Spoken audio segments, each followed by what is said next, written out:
Okay, so you're on Instagram, right? You're putting out content that feels, well, really good, but maybe the follower count isn't quite popping. Yeah, it's a common feeling, lots of effort, Mm-hmm. but maybe not the reach you hoped for. Exactly. And you're probably thinking, how do I actually get this stuff seen? How do I cut through all that noise? Mhm. Well, today, that's exactly what we're digging into. We're doing a deep dive on using Instagram paid promotion, how to use it strategically to boost your posts and reach that bigger audience. And speaking of boosting, if you're generally looking for ways to get more eyes on your profiles, there are services out there like rapidboost.net is one place people look for that kind of thing. Right, good point. Yep. So why paid promotion? Because let's face it, organic reach just isn't what it used to be. It really isn't. Mhm. Putting out great organic content is still the foundation, absolutely essential. But trying to get rapid growth organically today, it's tough. It's like shouting into the wind sometimes. Paid promotion, when you do it right, it's like giving your message a little push directly towards the people who actually want to hear it. Okay, so think of our mission today like this. We're giving you the tools, the roadmap to handle Instagram paid promotions smartly. Hmm. We've gone through some really useful material, pulled out the key stuff you need to know how to spend your budget wisely, avoid that feeling of just throw money away, Right. and actually get results you can see and measure on Instagram. And it's not really about replacing your organic stuff, is it? It's more like an accelerator. Exactly. It complements it. You take the great content you're already making and just give it that extra fuel to reach further. Okay, let's get practical then. When we say Instagram paid promotion, what are we actually talking about? Like, what does it look like? So basically, it means spending money to get your content seen by more people than just your current followers. Yeah. There are mainly two ways. You can boost a post you've already published. That's usually the simplest way to start. Or you can dive into Meta's Ads Manager and create more complex ad campaigns. Ads Manager gives you more options. Yeah, way more options. Yeah, much finer control over targeting, different ad formats, that kind of thing. But the basic idea for both is the same. Yeah. You're paying to put your message in front of specific groups of people you probably wouldn't reach otherwise. Got it. So it's about being really intentional about who sees your stuff. Why would someone actually decide to spend money on this? What are the big upsides? Well, there are quite a few compelling reasons. Mm-hmm. First off, the targeting.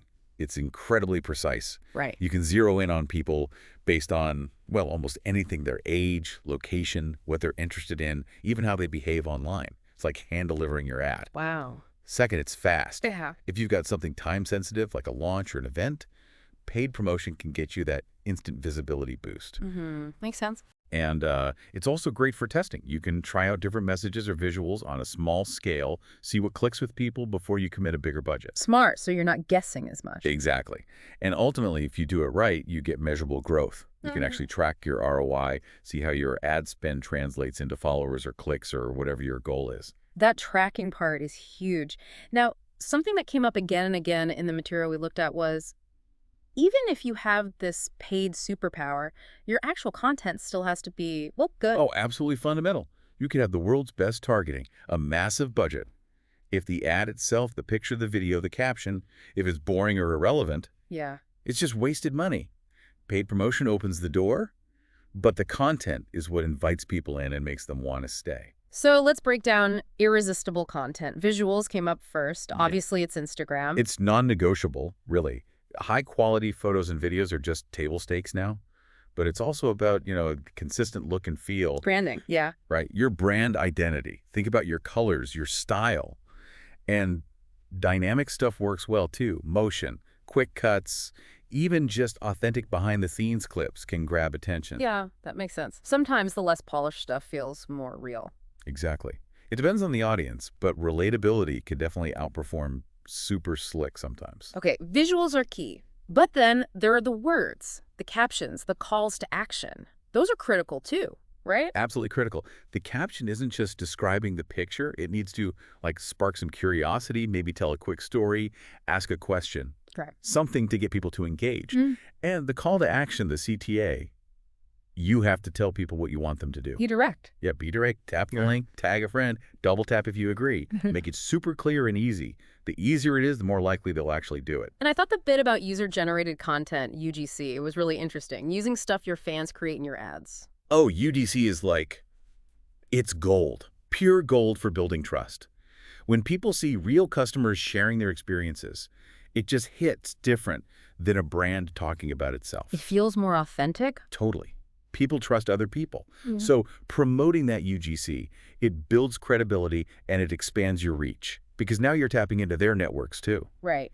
That example in the material of the skincare brand, using customer before and afters. Yeah, that was amazing. Their engagement went through the roof, doubled their followers, just because it felt so real and relatable.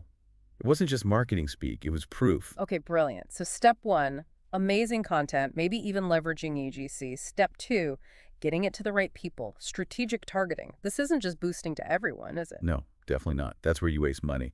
This is about being smart, using the tools Meta gives you to find your specific audience. Okay, so the material mentions starting with people you already know, kind of, like your followers, and then using lookalike audiences. How does that work? Lookalikes are super powerful for growth. Oh. Basically, you give Meta a starting point, say, your most engaged followers or people who bought from your website. Okay. And you tell Meta, go find me more people on Instagram who look like this group. People with similar interests, similar behaviors, demographics. Wow, so it finds clones, almost. Kinda, yeah. Digital clones based on data. And it's surprisingly good at it. It lets you reach a whole new group that's likely already interested in what you offer. It really accelerates growth. That sounds incredibly useful. And then you can get even more specific with interests and behaviors. Well, yeah, you can really drill down. Beyond the basics like age and location, you can target based on things they've shown interest in, like maybe they follow accounts about hiking or cooking or specific tech gadgets, or even behaviors. Have they clicked on shopping links recently? Do they travel frequently? You can layer these things too. Layer them. Like combine criteria. Exactly. Combine interests, behaviors, demographics. You can build these really specific micro-target groups that perfectly match your ideal customer. That way your ad feels super relevant to them. And then there was retargeting, focusing on people who've already interacted with you somehow. Yes, retargeting is super efficient. This means showing your ads specifically to people who've, say, liked one of your posts before, or watched your story, or maybe visited your website from your Instagram bio. Because they already know you a bit. Precisely. There's already some familiarity there. So these retargeting ads often convert much better people or more likely to click or buy because they recognize your brand. Like that coffee shop example, right? Targeting locals who liked coffee stuff and had seen them before. Exactly. They used location targeting and interest targeting and likely retargeting people who'd engaged before. That combination brought real people through the door. A 27% jump in foot traffic is pretty significant. Okay, so content's great, targeting is sharp. Now, the money. How do you manage the budget so you're not just, burning cash? How do you maximize the impact? All right, this is crucial. It's not about having the biggest budget. It's about using whatever budget you have smartly, making informed choices. The advice to start small, scale smart really stood out. Seems like good advice for anyone just dipping their toes in. Absolutely. Don't feel like you need to throw hundreds of dollars at it right away. Yeah. Start with a small daily budget, maybe $10, $20, even $50, whatever feels comfortable. Okay. Use that initial spend to test things out. See which audiences respond, which images work best, which CTAs get clicked. Learn from that small spend. Exactly. Look at the data, see what's working, and then gradually put more money behind the winners. It's a much safer, data-driven way to scale up. And being really clear on why you're running the ad in the first place, the objective that's important too. Hugely important. What do you actually want to achieve? More website visits, more followers, more comments and likes, or just getting your name out there, reach. You choose that objective when you set up the campaign in Ads Manager. And that choice tells Instagram's algorithm what to optimize for. It affects who sees your ad and how your budget gets spent. So yeah, got to be clear on the goal first. Got it. And then A/B testing. It sounds technical, but the idea seemed pretty simple.